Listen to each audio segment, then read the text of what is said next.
Bonjour et bienvenue à 3 questions pour une vérité. Donc aujourd'hui, nous avec le frère Daya et nous avons 3 petites questions pour toi, frère Daya. Oui, frère. Merci beaucoup encore pour la prédication d'aujourd'hui. Donc, nous avons envie que tu nous parles sur Ésaïe 53.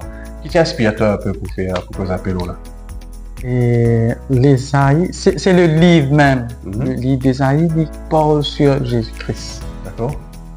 Et surtout, une prophétie qui est là-dedans, parole par parole, verset par verset. Vous trouvez que moi j'ai un trésor, le livre même. Plutôt lire, puis te trouver que moi j'ai bon Dieu révèle pas mal de choses, des choses que moi j'ai qui des fois nous passons sur des versets de la Bible comme si nous lions ça, mais quand tu lis, nous médite comme la Bible dit, médite la parole de Dieu jour et nuit.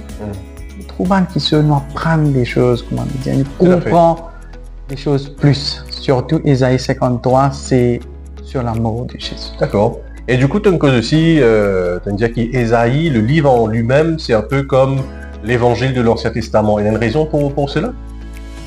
L'évangile, parce que il cause sur la naissance de Jésus, il cause sur la mort de Jésus, et beaucoup de choses, même sur la nouvelle terre, et dans 64, chapitre 66, la nouvelle terre, la nouvelle Jérusalem.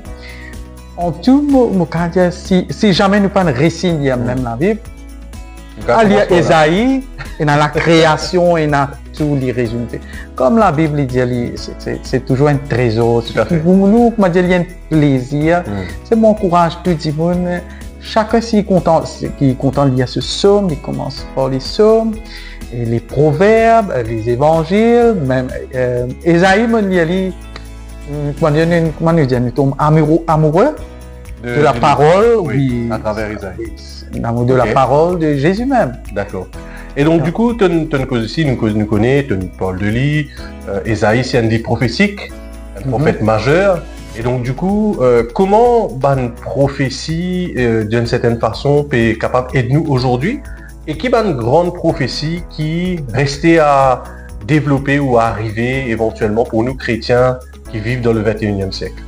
Enfin, comme tu peux dire, moi aussi, moi prendre tous les jours, moi prendre des autres et les prédications qui nous trouvent avec le docteur les mardis, et sur l'apôtre Paul, sur les livres de Daniel, les livres de Révélation, et des choses, la plupart des prophéties, c'est vrai, nous finissons de prophétiser sur la mort, la résurrection de Jésus, et nous finissons de trouver que nous pouvons vivre, nous arrivons dans le 7e millénaire. Depuis, comme si la Bible commence à écrire. Ouais, tout à fait. La Bible dit comme ça, le monde finit créé dans 7 jours, dans 6 jours. D'accord. 7e jour, c'est le jour de repos. C'est le jour de gloire, c'est le jour du Seigneur. Mais nous finissons vivre un 6 millénaire. Le 7e millénaire, nous à l'aube de ça, nous pouvons vivre dans la Bible même dit dans les derniers temps. Si nous ne connaissons pas même le commun des mortels, qui peut arriver autour de nous? Exactement. La Bible peut dire le monde est vers les pires, vers cette destruction qui peut venir. La science, la nature, tout peut dire nous et nous pouvons vivre dans les derniers temps. Et comment nous trouver? L'évangile peut être prêché partout. La Bible même dit moi, cet évangile sera prêché à toute la création, puis viendra à la fin. Moi, ce que nous veut dire, c'est juste le retour de Jésus. Le retour de Jésus qui peut... Nous pas qu'à dire qu'il peut venir aujourd'hui, demain et dans 2 ans. On ne sait jamais que ce soit le retour de Jésus ou nous derniers jours sur cette terre. Rien n'est garanti. Nous vivons par la grâce de Dieu, mais nous pouvons attendre le retour de Christ, mais en attendant, nous pouvons faire maximum. Laisse-nous, amen, nous parle tout seul. Combien sont dans la perdition, dans ce monde ténèbres, vous êtes perdus. Vous pensez, nous tous, la Bible nous met en nous cette pensée d'éternité, cette pensée, nous tous la soif de Dieu quelque part, et dans ça, dans notre cœur, allez nous, mon frère, mon chrétien, travaille. Soyons des serviteurs. D'accord. Travaillons dans le royaume, comme dire, levons, comme tu disais, levons pour cette royaume. Amen. Alors, on a encore 2 petites questions après nous, par rapport à tes prédications et Ésaïe. Donc, dans une partie, Ésaïe dit « Nous l'avons dédaigné ». Pourquoi il dit « Nous l'avons dédaigné » Alors qui, personnellement, on va dire, moi et toi, nous pas maltraiter Jésus d'une certaine façon. Mais pourquoi Esaïe dit, nous l'avons dédaigné, nous n'avons fait de lui aucun cas. Il y a une raison, c'est vrai, qu'il met comme s'il met nous là-dedans. Parce que c'est Esaïe qui t'y écrit à ça. Tout à fait. Esaïe pas c'était ça à l'époque. Mais Jésus-Christ est venu pour toute l'humanité entière. Ok. Déjà nous pour nous nous aussi nous t'y perdis. Parce que nous tous nous besoin ça Seigneur Jésus là. La Bible dit, Jésus dit, je suis le chemin, la vérité. Nul ne vient au Père que par moi. Nous tous nous besoin ça Seigneur Jésus là.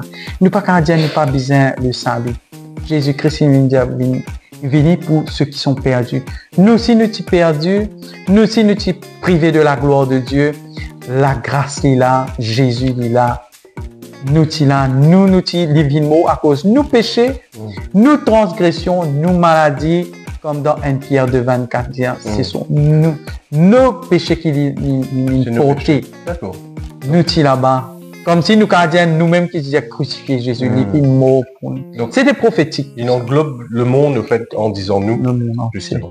D'accord, très bien. Et la dernière question, nous trouvons que Jésus est persécuté, nous trouvons que Paul aussi, d'une certaine façon, persécuté. Tu nous disais qu'il est fouetté 5 fois. C'est la Bible qui dit aller, hein.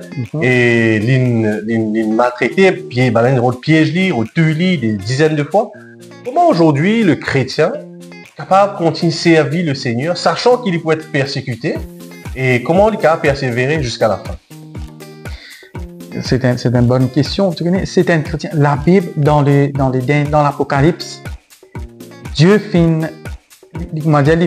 évaluer. Il y a 7 types d'églises. Il y a 7 types, surtout nous vivons dans les derniers temps. Tout à fait. Il y a un chrétien qui est frais. Il y a un chrétien qui est chaud et bouillant. Ce qui est frais là, il est frais. Donc on peut dormir. Et il y a un qui est tiède. Bon Dieu dit pour moi, c'est tiède, je peux vomir toi. C'est un abominable. Dieu n'est pas content. C'est un chrétien qui était là. Nous êtes chaud, bouillant pour le Seigneur, nous travaillons. Malgré la persécution, ce qui pour garder nous, c'est ça l'espérance qui est dans Christ là. Tout à fait. Et que ça l'amour, Dieu il met en nous, ça l'amour pour les âmes perdues. Il n'est pas facile quand tu connais ton voisin, il peut mort, il peut souffrir, d'ici il peut rôle. Pareil que moi, nous finissons de sauver, quelqu'un qui nous prie pour nous, quelqu'un qui nous partage nous la parole, nous aussi qui nous avons dans cette compassion, qui malgré qu'il nous connaît, nous peut être persécuté ou non, mais avec dans l'obéissance la parole de Jésus, qu'il vient dire aller par tout le monde, dans cet commandement qui vont définir, soyons obéissants, travaillons sur la gloire, nous lever sur le royaume. Tout à fait. Merci beaucoup. Amen. Et qui message tu sais éventuellement pour dire l'internet justement par rapport à ce message-là et aussi par rapport à l'église de Fic en Plaque qui est disponible justement. Le message général, c'est le message qui Dieu finit. Il dit car Dieu a tant aimé le monde qu'il a donné son Fils unique, afin que quiconque croit ne périsse point, mais qu'il ait la vie éternelle. Si aujourd'hui tu n'as pas connu ça, bon Dieu, la connu que Jésus-Christ est mort pour te pécher. Nous ne pas qu'à sauver nous-mêmes. Jésus-Christ est venu bientôt. Il donne-toi ce salut. Il dit aujourd'hui, c'est le jour. Si je tente sur la voie, pas endurci de l'équerre. Si tu peux tendre qui seul, c'est le Saint-Esprit qui peut causer dans tous les cœurs. Pas endurci de l'équerre. Parce que la porte de la grâce est toujours ouverte. Il prenait un jour que ça la porte, elle est fermée comme la porte de l'orge de Noé. C'est toujours le temps de la grâce. Acceptez le Seigneur Jésus. Crois et tu seras sauvé, toi et ta femme. Amen. Merci beaucoup. Amen. Bonne journée à toi. Au revoir des internautes. Au revoir. Bye.